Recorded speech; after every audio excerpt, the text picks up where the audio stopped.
Hey there, Odoo users. Today I'm going to be showing you a feature that I use all the time. It's the ability to select multiple routes directly on the sales order line. First things first, you need to enable multi-step routes in your environment.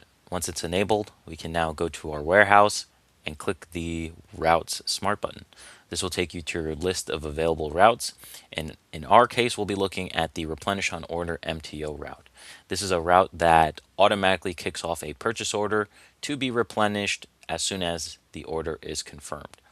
And in this case, we have it applicable, or it can be selected on the product category, on the product itself, or the sales order line. That's the one that we're looking for. If we go to our inventory, we'll take a look at a product, the table kit.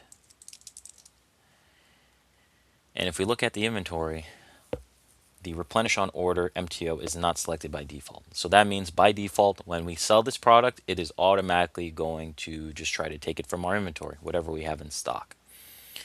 And so as a result, if we want to select MTO, but we don't want it to always replenish directly on order, perfect scenario for that is being able to select it directly on the sales order line.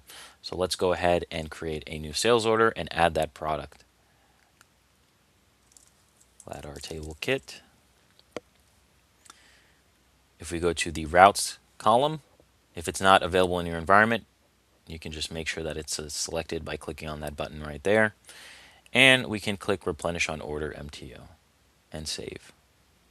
Once we confirm, a purchase order is kicked off as a result of the confirmation of the sales order, and we are able to submit this PO to our vendor, receive it into our inventory prior to actually delivering it to the customer, since we don't have anything in stock.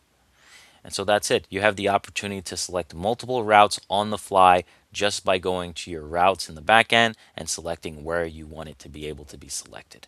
And that's it. Thanks so much.